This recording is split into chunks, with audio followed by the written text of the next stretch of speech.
कछु दे, कर साहेब की बंदगी, भूखे को कछु दे। हमारे हरे राम भैया जी के माध्यम से हो रहा है। अपने पिताजी के याद, अपने दादाजी के याद में यह पितृपक्ष में सत्संग कार्यक्रम करवा रहे हैं। और यह घर का जो संस्कार है वो केवल उनके पिताजी के ही नहीं, उनके दादाजी से ही चले आ रहे हैं। आज भैया बता रहे थे कि मेरे दादाजी संत थे और उन्हीं से हम सबको यह संस्कार मिलना, संतों का आना जाना प्रारंभ हुआ है। घर का जो संस्कार बड़े बुजुर्गों की देन है। बड़े बुजुर्ग जो है बीज बो करके, संस्कारों के बीज, भक्ति के बीज बो करके चले गए। साथ में तो ये जो परिवार है, धन है, संपत्ति है, गाड़ी बंगला है, ये किसी के साथ में जा नहीं सकते हैं। लेकिन जो धर्म की कमाई करते हैं, पुण्य की कमाई करते हैं, वही संग साथ में जाता है। और जीते जी हम जो कुछ भी करते हैं, उनके याद में उनके परिवार के सदस्य आज संतों को बुला करके सत्संग करवा रहे हैं, तो उनके माध्यम से इनको अच्छा संस्कार मिल रहा है, अपने जीवन में पुण्य कमा रहे हैं। तो ये सब छोटे छोटे बाल बच्चे हैं, देखते हैं तो उसको भी अच्छा प्रभाव पड़ता है, पड़ोसी को अच्छा प्रभाव पड़ता है, गांव में अच्छा प्रभाव पड़ता है, बाहर के लोग आते हैं तो उसको भी प्रभाव पड़ता है। तो एक सुसंस्कारी हो जाए तो उसके माध्यम से बहुतों का जीवन सुधर जाता है, अच्छा रास्ता मिल जाता है। तो इंसान तो चले जाते हैं दुनिया से, लेकिन उसकी खुशबू है, उसकी सुंदरता है।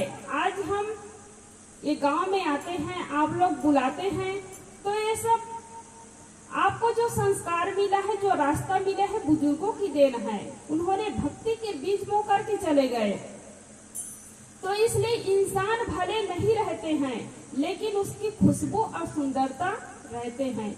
इसलिए कहते हैं इंसान की खुशबू रहती है, इंसान की खुशबू रहती है, इंसान बदलते रहते हैं, दरबार लगा रहता है मगर, दरबार लगा रहता है मगर, दरबारे बदलते रहते हैं, इंसान की खुशबू रहती है, इंसान बदलते रहते हैं, इंसान की खुशबू रहती है। तो हमें भी ऐसे जीवन जीना है, अच्छा जीवन जीना है, ताकि हमारी भी खुशबू और सुंदरता सबके बीच बिखरे, लोगों को अच्छा सीख मिले, लोगों को अच्छा आदर्श मिले। ऐसे हम सबको जीवन जीना है। तो धर्म की कमाई करे, पुण्य की कमाई करे, यही सबके साथ में जाने वाले हैं। पिताजी धन छोड़कर चले गए, तो जीते जी उन्होंने जो कुछ किया उनके साथ में गया। और बेटा है, बहू है, अन्य जो सदस्य है परिवार के हैं, उनके नाम से भोज भंडारा खिलाए, सत्संग करवा रहे, तो ये अपने लिए करवा रहे हैं। भले नाम उनका हो रहा है, लेकिन जो मिल रहा है उनको मिलेगा, जो करवा रहे हैं उनको मिलेगा। तो साथ में कोई कुछ नहीं ले जा सकते हैं। तो इसलिए धर्म की कमाई करे, पुण्य की कमाई करे। और धन छोड़कर जाने के बाद क्या होगा? परिवार के लिए लोग पाप करते हैं, परिवार के लिए लोग गलत काम करते हैं। दुकान चलाते हैं पिताजी तो ग्राहक को धोखा देते हैं, तो धोखा देते हैं तब क्या होता है, पाप अपने लिए कर रहा है, अधर्म अपने लिए कर रहा है और धन पुत्र के लिए, परिवार के लिए जोड़ रहा है। कोई जब बेटा बेटी जन्म ले तो कोई अपने लिए मकान नहीं बनाता है, अपने लिए धन नहीं खरीदता है, धन इकट्ठा नहीं करता है, दुकान नहीं चलाता है, बल्कि किसके लिए, मेरे इतने 4 पुत्र हैं, 2 पुत्र हैं, इस प्रकार सोच करके वो धन जमा करना चालू करता है और उसके नाम से क्या करता है, अधर्म का काम करता है, मिलावटबाजी करता है, धोखा देता है, घूसखोरी करता है। तो इसका फल किसको मिलेगा, क्या बेटा को भोगना पड़ेगा, नहीं, खुद को ही भोगना पड़ेगा। तो आप अपने पुत्र के लिए, परिवार के लिए कभी अधर्म न करें, क्योंकि धन के हिस्सेदार तो सब लोग हो सकते हैं, लेकिन पाप के हिस्सेदार कोई नहीं होंगे, अधर्म के हिस्सेदार कोई नहीं होंगे, इसको खुद को ही भोगना पड़ेगा। आप अधर्म करके धन जोड़े हैं, धन छोड़कर चले गए तो सब पुत्र मिल करके बांट लेंगे, परिवार के लोग बांट लेंगे और क्या होगा, रोएंगे थोड़े दिन तक ये, भूलेंगे फिर बाद में, ज्यादा से ज्यादा इतना कुछ करवा देंगे याद में, हलवा पूड़ी खा कर तेरी श्रद्धांजलि मनाया जाएगा। ओ प्यारे परदेसी पंछी, जिस दिन तोड़ जाएगा तेरा प्यारा पिंजड़ा, पीछे यहाँ जलाया जाएगा। ओ प्यारे परदेसी पंछी। तो धन इकट्ठा करते हैं पुत्र के लिए, परिवार के लिए, तो क्या होता है, जब पिताजी चले जाते हैं तब दुनिया से कुछ दिन तक तो उनके लिए रोएंगे, ज्यादा से ज्यादा क्या होगा, कुछ कार्यक्रम करवा दिया जाएगा, खीर पकवान बना करके श्रद्धांजलि का कार्यक्रम बना दिया जाए, उसके बाद सब भूल जाते हैं, कुछ दिन बाद में भूल जाते हैं, धन में ही सब प्रेम करने लगते हैं, अपने परिवार से प्रेम करने लगते हैं, पिताजी को भूल गए, माताजी को भूल गए। दुनिया से जाने के बाद, यहाँ तक दुनिया से जाने के बाद कौन कहे जीते जी माँ बाप को भूल रहे हैं, जिन्होंने धन जोड़ा, जिन्होंने पढ़ाया लिखाया, आपको योग्य बनाया, उस माता पिता को ही भूल रहे हैं जीते जी, मरने के बाद कौन कहे। तो इसलिए आप अपने पुत्र के लिए, परिवार के लिए कभी अधर्म न करें,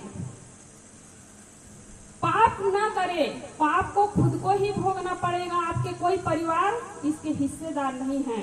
महाहत्यारा अंगुली रत्नाकर डाकू वही सोच रहे थे, यही भूल में बैठे हुए थे कि मैं अधर्म का काम कर रहा हूँ, हत्या कर रहा हूँ और हत्या करके धन ले जाकर के पूरे परिवार को खिलाता हूँ, तो सब भागीदार है। लेकिन संत के मिलने से जाकर के घर में पता लगाया, पूछा, संत जी कहे कि घर में पूछ करके आना, क्या तुम्हारे पाप के हिस्सेदार कोई है।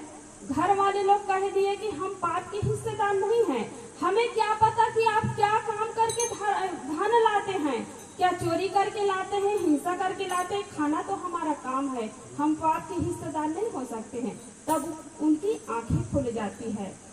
तो इसलिए हम ईमानदारी पूर्वक मेहनत करें, अपने धन को धर्म में लगाए, परिवार में तो लगाते हैं, कोई नामो निशान नहीं रहता है, कुछ दिन बाद में भूल जाता है, लेकिन जो धर्म में लगाता है, जीते जी लुटाता है, वही आपके असली खाते में जमा होता है। और जो धर्म में नहीं लगाता है, केवल जोड़ जोड़ करके रखता है, शरीर छूटने के बाद क्या होगा, वो धन जो है बैंक में ही पड़ा रहेगा, खेत खलिहान में ही पड़ा रहेगा, जमीन वही की वही, लेकिन आपने जीते जी लुटा दिए। वो आपके ये शरीर छूटने के बाद अगले जन्म यदि मिले तो वो जहाँ भी जन्म लेंगे वो खाने को मिलेगा। आप 1 रुपया किसी को नहीं देंगे, दान नहीं करेंगे, पुण्य का काम नहीं करेंगे तो अपने लिए तो कमाए ही नहीं है, तो खाने के लिए कौन देंगे। आदमी दुनिया से जाते हुए देख रहे हैं, किसी का शरीर बचपना में छूट रहा है, गर्भकाल से ही मृत्यु प्रारंभ है। कोई गर्भ से बाहर नहीं आ पाता है, शरीर छूटना चालू होता है। गर्भ में ही शरीर छूट जाता है किसी बच्चे का, बचपना में, जवानी में, बुढ़ापा में। उसके बाद भी हमारी आंखें नहीं खुलती हैं। कितने मुर्दे को कंधे पर उठा करके ले जाते हैं, कितने मुर्दे को अपने आंखों से देखते हैं, हाथों से दफनाते हैं, फिर भी हमारी आंखें नहीं खोलती हैं। सोचते हैं कोई जवान व्यक्ति चला जाए दुनिया से तो अभी तो हमारी 50 साल की उम्र है, 50 साल तो अभी बाकी है ना, 100 साल गारंटी है जीना।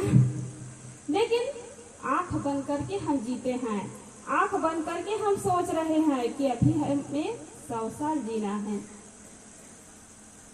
और यही कारण है कि धर्म के काम करने के लिए जब सोचते हैं तो कलपट टाल देते हैं। दान करने की इच्छा होती है तो सोचते हैं अभी तो बहुत लोग दान करने वाले हैं, बाद में कर लेंगे। सत्संग करने की इच्छा उठी तो कहे कि चलो दूसरी जगह चले जाते हैं, अभी 3 दिन कार्यक्रम होगा, अभी यहाँ बोर्डा गांव शायद 15 दिन चलेगा, तो आज नहीं कल चले जाएंगे, परसों चले जाएंगे, अभी तो रहना ही है संतों को। इस प्रकार सोच करके हम अपनी हानि कर बैठते हैं, लाभ नहीं कमा पाते हैं। तो इसलिए ये समय निकल जाएगा तो जितना बन सके धर्म का काम कर ले। इसलिए कहते हैं बने जो कुछ धर्म कर ले, यही एक साथ जाएगा। बने जो कुछ धर्म कर ले, यही एक साथ जाएगा। गया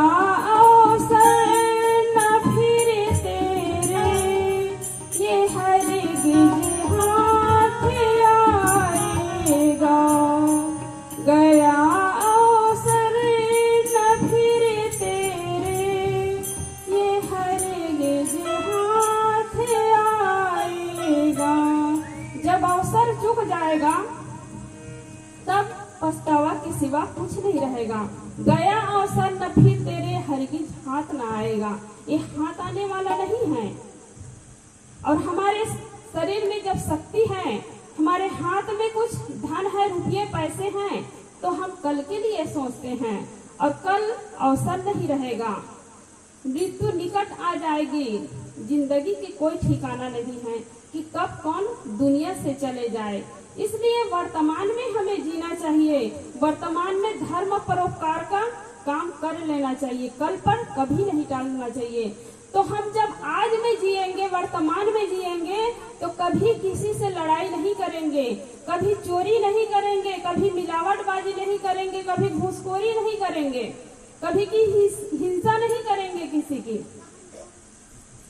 क्योंकि आज में जब जिएंगे तो सोचेंगे आज हमें जीना है तो बढ़िया से जी ले, अच्छा से जी ले, इंसानों के साथ प्रेम का व्यवहार कर ले। लोग पूजा पाठ तो करते हैं बढ़िया मूर्ति बना करके, भगवान बिठा करके, लेकिन इंसान के साथ प्रेम नहीं करते हैं।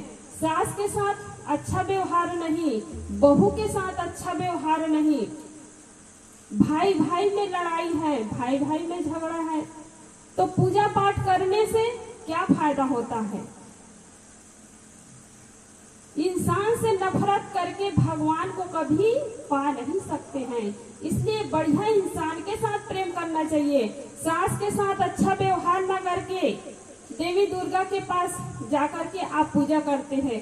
जो माँ आपको धन दिया, रोजी मजदूरी करके धन इकट्ठा किया, मकान बनवाया, गाड़ी खरीदे, उसके लिए कभी सेवा नहीं करते हैं, सोचते ही नहीं हैं, उसकी कभी पूजा नहीं।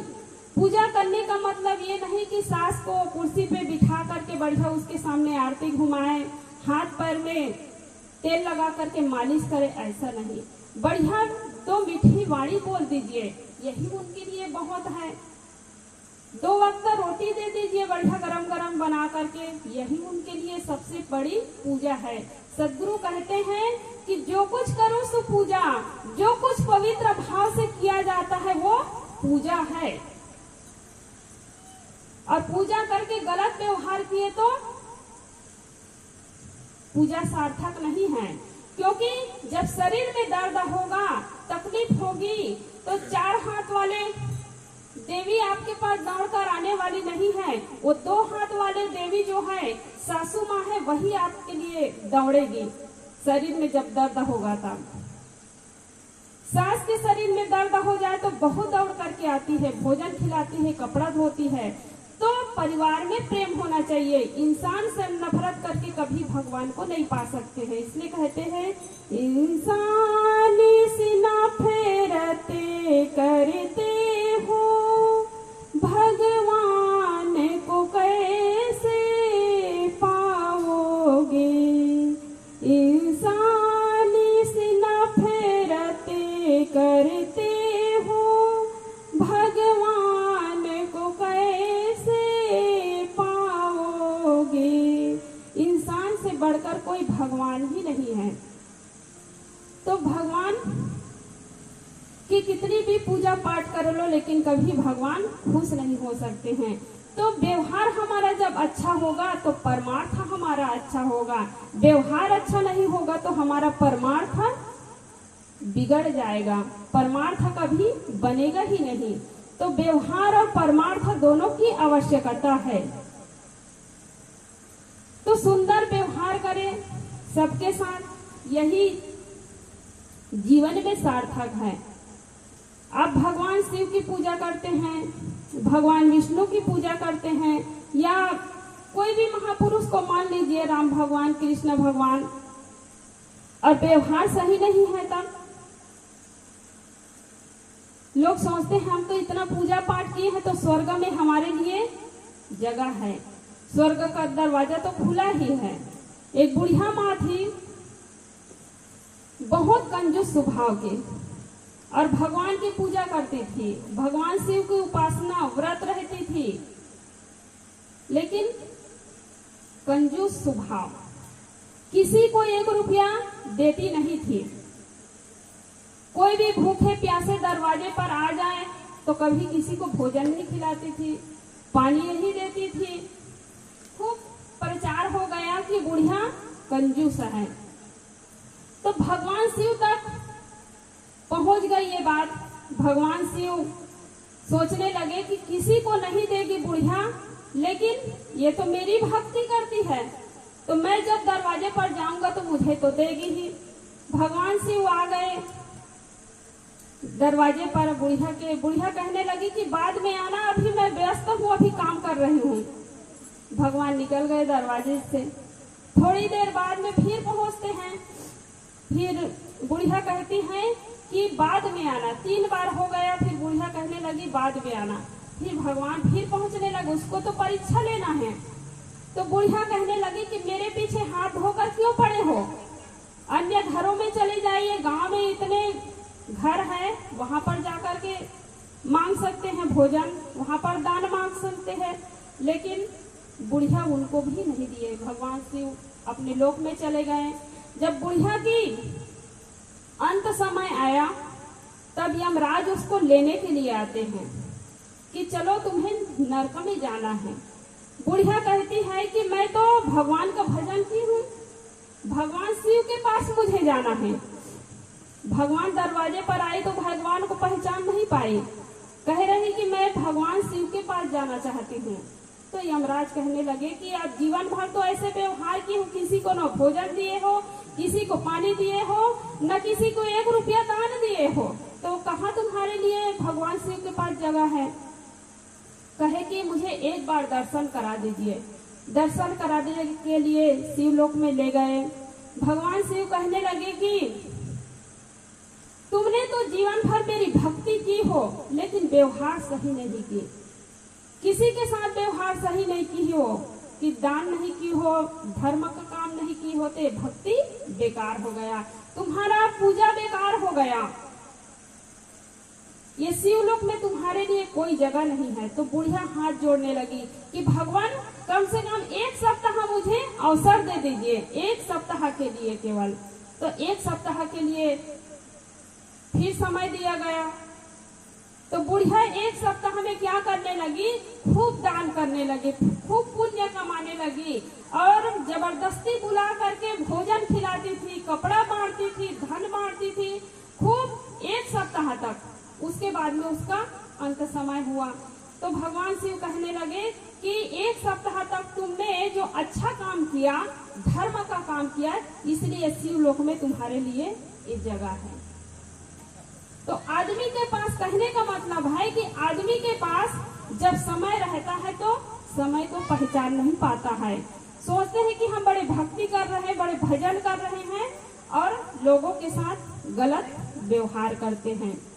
तो चाहे तुम भक्त बनो चाहे मत बनो, भगवान बनो या न बनो, लेकिन सबसे पहले इंसान बनना पड़ेगा।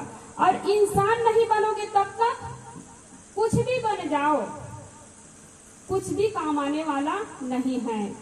भक्त या विद्वान कवि भगवान पंडित मौलवी, भक्त या विद्वान कवि भगवान पंडित मौलवी, जो भी बनना बाद में पहले बनो तुम्हें आदमी, आदमी के शहर में मैं ढूंढता हूँ आदमी, आदमी के शहर में ही खो गया है आदमी, आदमी के शहर में मैं ढूंढता हूँ आदमी। तो सबसे पहले इंसान बनना है। इंसान के शकल में तो सब लोग दिखते हैं, लेकिन इंसान के अंदर इंसानियत नहीं है, इंसान के अंदर में दया भाव नहीं है, दिल कसाई बना हुआ है, तो कहाँ से वो इंसान है। अपने दर्द को आदमी समझता है, लेकिन अन्य प्राणी के दर्द को, अन्य आदमी की पीड़ा को वह नहीं समझता है।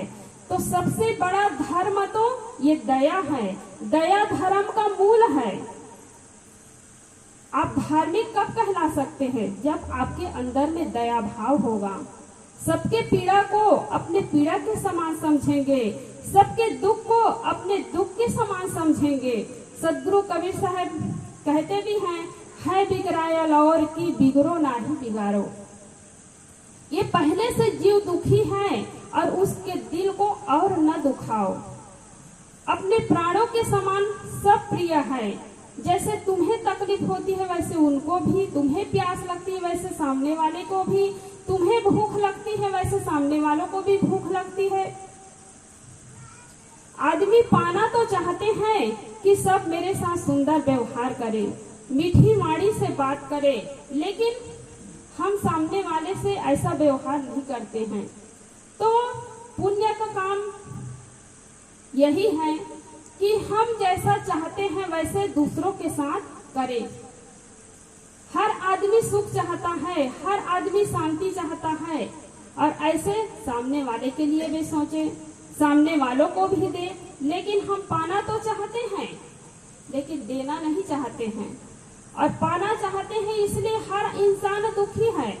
सास सोचती है कि बहू मेरी सेवा करे, मैं जैसा कहूँ वैसा करे, बैठने के लिए कहूँ तो बैठ जाए, सेवा करने के लिए कहूँ तो सेवा करे। लेकिन सामने वालों का भी दिल है, वो सामने वाले नहीं करना चाहते हैं, तो आपका दुख शुरू होता है। तो दुख कहाँ से शुरू होता है, हम इच्छा रखते हैं, सेवा करवाने की इच्छा रखते हैं, बात मनवाने की इच्छा रखते हैं, चाह ही आदमी को रुलाता है। और आदमी के अंदर में चाह नहीं है तो कभी दुखी नहीं हो सकता है। इसलिए हम चाहते हैं तो स्वयं करना चालू करें, क्योंकि देने में हर आदमी स्वतंत्र है। आप चाहे तो दूसरों को धन दे सकते हैं, दूसरों को सुख दे सकते हैं, दूसरों को प्यार दे सकते हैं, और यदि पाना चाहेंगे सामने वाले से तब दुख चालू हो जाएगा। इसलिए देना सीखे, हम पाने की इच्छा कभी न रखें। तो जो तू आया जगत में तो ऐसा करी ले, कर साहेब की बंदगी भूखे को कछु दे। इस संसार में आए हैं तो ऐसा काम करें, प्यासे को पानी, भूखे को भोजन। साहब कहते हैं कर साहेब की बंदगी भूखे को कछु दे। तो ऐसा तो नहीं कि आपके दरवाजे पर रोज कोई भूखे व्यक्ति आए, प्यासे व्यक्ति आए, ऐसा नहीं है। जहां पर लोगों की जरूरत पड़ती है वहां कर देना चाहिए। कोई प्यार की भूखे हैं, भोजन की ही भूखे हैं, ऐसा नहीं है। आज देखो तो किसी के घर में भोजन की कमी नहीं है, कपड़े की कमी नहीं है, मकान की कमी नहीं है। मकान है 3 मंजिल 4 मंजिल का मकान है, 1 मंजिल का मकान है, वो भी अब तो खपड़ा वाले गया, मिट्टी का मकान, सबका मकान पक्का मकान बना हुआ है। तो मकान की कमी नहीं है, भोजन की कमी नहीं है, कपड़े की कमी नहीं है। तो कौन व्यक्ति जो है आपके दरवाजे पर रोज भूखा प्यासा आए? लेकिन जहाँ जरूरत पड़ती है, धन की जरूरत पड़ती है तो धन दे दीजिए। 2 मीठी वाणी के कोई भूखे हैं, मीठी वाणी के लिए कोई तरस रहे हैं तो उनको मीठी वाणी दीजिए, सुंदर व्यवहार करिए।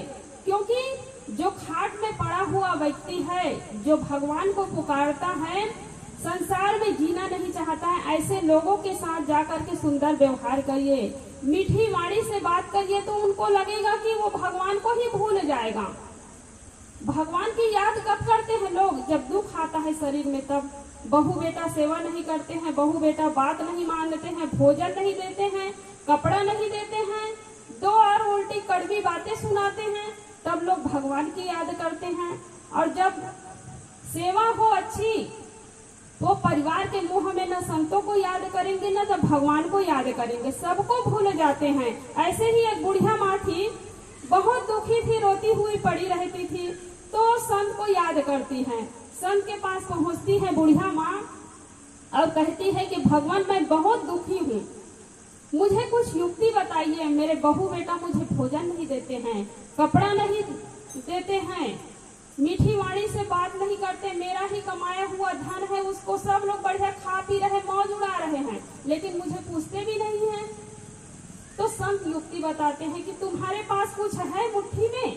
तो बुढ़िया कहती नहीं, मैं तो खाली हाथ हूँ, कहाँ से तुम्हारी सेवा होगी? क्योंकि आजकल तो सब धन के भूखे हैं, बहू बेटे भी है, धन के लालची है, तो कहाँ से तुम्हारी सेवा होगी? तो संत युक्ति बताते हैं कि कुछ रुपये रखे हैं तो एक नया बक्सा खरीद लीजिए, पेटी कहते हैं, बढ़िया खरीद करके फिर कुछ पत्थर डालिए उसमें और कुछ रुपया डाल दीजिए और बढ़िया खाट के नीचे ताला लगा करके रख दीजिए। उठाने में भी थोड़ा वजन लगे, हिलाने में थोड़ा आवाज आए। तो बुढ़िया जो है ताला लगा करके रखती थी और समय समय से ताला खोल के 1 2 4 करके वो गिनती थी। बुढ़िया पत्थर में ही सिक्का को ही मारती थी, ऐसे चोट आवाज आती थी, फिर ताला लगाकर रख देती है। और जब बुढ़िया कहीं खिसक जाती थी, दूर हट जाती थी, तो उनके बहू बेटे थोड़ा पेटी उठा करके देखते थे तो वजन लगता था, हिला कर देखते थे, खन खन की आवाज। अब बुढ़िया कि जो बहू बेटे हैं उनके मन में लालच आ गया कि कहाँ से इतने रुपये इनके पास आ गया, सोना चांदी इनके पास कहाँ से आया। पहले जमाने में बैंक बैलेंस नहीं होता था, तो सोच रहे थे कि कहीं जमीन में गाड़ करके रखी रही होगी, अब एक पेटी में भर करके रखी है। तो लालच में क्या करने लगे कि जो सेवा करेंगे उसी को धन मिलेगा ना। तो बहू बेटे खूब सेवा करने लगे। बेटा दुकान से आए तो बढ़िया बढ़िया मिठाई लेकर आते थे, बहू जो है बढ़िया तेल लगा करके मालिश करती थी, बढ़िया पकवान बना बना करके खिलाने लगी। चारों बहू बेटे खूब सेवा करने लगे। अब बुढ़िया क्या करती है, इधर संत को भूल गई, भगवान को भूल गई जिन्होंने युक्ति बताया। खूब सेवा होने लगी, सोचने लगी 1-2 महीने में तो इतना है और पूरे उम्र भर और कितना होगा, पूरे उम्र भर कितना होगा, कितने सेवा हो जाएंगे मेरे। अब भगवान को भूल गए। एक दिन बुढ़िया की मृत्यु हो जाती है। अब बुढ़िया भगवान को भूल गई, इसलिए वो भी तो स्वर्ग में कहाँ जगह उनके लिए। भगवान को दुख में सुमरन सब करे, सुख में करे न कोई, सुख में सुमरन सब करे जो करे, दुख काहे को होए। तो दुख में तो याद की, लेकिन सुख मिले, बहू बेटे से सेवा होने लगी तो भगवान को भूल गई। तो बुढ़िया चली गई। अब बुढ़िया के जाने के बाद इधर बहू बेटा जो है जल्दी जल्दी उनके क्रियाकलाप करके शमशान घाट से वापस आकर ताला तोड़कर देखते हैं तो पत्थर के सिवा कुछ नहीं उस पेटी में। वो भी माथा ठोकने लगे, क्योंकि लालच में सेवा कर रहे थे कि धन जोड़ कर रखी थी, मकान बनाई बुढ़िया, तो बहू बेटे तो मौज उड़ाने लगे, लेकिन बुढ़िया को पूछ नहीं रहे थे। तो लालच में कभी सेवा नहीं करना चाहिए। माता पिता बुजुर्ग हैं, इतने सेवा किए, जन्म दे, पाले पोसे, पढ़ाए लिखाए, खिलाए, तो अपना फर्ज बनता है कि हम माता पिता की सेवा करें। तो सेवा पाकर भी भगवान को कभी भूलिए मत, भगवान को याद करिए। तो पूजा सार्थक तब है जब हम माता पिता के साथ सुंदर व्यवहार करेंगे, भाई भाई के साथ सुंदर व्यवहार करेंगे, पड़ोसी पड़ोसी के साथ सुंदर व्यवहार करेंगे। और यही हमारे संग साथ में जाने वाले हैं। जब जरूरत पड़ती है, धन की जरूरत पड़ती है, सेवा की जरूरत पड़ती है, तो लोगों के पास समय नहीं रहता है। बूढ़ा बूढ़ी है जो सोचते हैं कि कोई मेरे पास आकर के 2 मिनट बैठे, कोई मुझे भोजन दे दे, कोई मुझे कपड़ा दे दे, तो लोगों के पास समय नहीं है। बड़े बड़े धनी लोग निकलते हैं, बूढ़े जो हैं दरवाजे के पास फटा पुराना कपड़ा पहन करके बैठा है। 100 रुपये के कपड़ा कौन कहे, आप 50 रुपये की ही कपड़ा दे दीजिए, जीवन भर आपके उपकार को नहीं भूलेंगे। बढ़िया कभी भोजन दे दीजिए, कभी जीवन भर आपके उपकार को नहीं भूलेंगे। लेकिन जैसे ही पता चलता है कि अमुक जगह जो बूढ़ी माँ बैठी रहती थी दरवाजे के पास, वो दुनिया से चल बसी, तो ऑफिस में गए हैं, उनके पास भी समय मिल जाता है। खेत खलिहान में कमाने के लिए गए हैं, वहां से भी समय निकाल करके आ जाता है। जब जानने वाले चले गए, बोलने वाले चले गए, तब तो जीते जी जो धन के उपयोग करने वाले हैं, जो सेवा हम कर सकते हैं, तो जीते जी करें। मरने के बाद कितनी कीमती कपड़ा ओढ़ा देंगे, रुपये पैसे दे देंगे, भोजन देंगे, तो कोई काम आने वाला नहीं है। इसलिए जीते जी माता पिता की सेवा करें, वही असली है। मरने के बाद कितने भोज भंडारा करेंगे, कुछ कार्यक्रम कराएंगे, जाने वाले चले गए, उनको पता नहीं है। लेकिन जो जी रहे हैं, परिवार के लोग हैं, पड़ोसी के लोग हैं, गांव वाले लोग हैं, वो लोग देखते हैं, वो लोग समझते हैं और उनको लाभ मिलता है, पुण्य मिलता है। लेकिन जो चले गए हैं, वो जीते जी जो कुछ किए वही उनके साथ में जाते हैं। तो इसलिए हम सबका सौभाग्य है कि आज हमें सत्संग मिला, गुरुजन मिले हैं, धर्म ग्रंथ मिला हुआ है। ये सबका सदुपयोग करें और ये सबको पाकर के यदि हम अच्छे राहों पर नहीं चलते हैं, अच्छे मार्ग पर नहीं चलते हैं, तो धर्म ग्रंथ क्या करेगा, सत्संग क्या करेंगे, संत गुरुजन क्या करेंगे, राह विचारी क्या करे, जो पंथी न चले विचार, अपन मार्ग छोड़ के फिरे उजार उजार। तो अपना मार्ग छोड़ करके यदि खाई में चलते हैं, कांटा कंकड़ में चलते हैं, तो अपनी हानि होती है, लाभ नहीं होता है। तो इसलिए बड़े सौभाग्यशाली है कि सत्संग में आए हैं आप सब लोग समय निकाल करके। तो खरे राम भैया जी अपने पिताजी की याद में, अपने दादाजी की याद में यह सत्संग कार्यक्रम करवा रहे हैं। वो सोचे कि मंच में कार्यक्रम होगा तो सबको लाभ मिलेगा, घर में तो सीमित लोग आएंगे, लेकिन बाहर जब कार्यक्रम करवाएंगे तो लोगों को और ज्यादा लाभ मिलेगा। ये सोच करके मंच में सत्संग करवा रहे हैं। और उनके माध्यम से आप सबको, हम सबको भी एक पुण्य कमाने का एक शुभ अवसर मिला है। इन्हीं शब्दों के साथ मैं अपनी वाणी को विराम देती हूँ।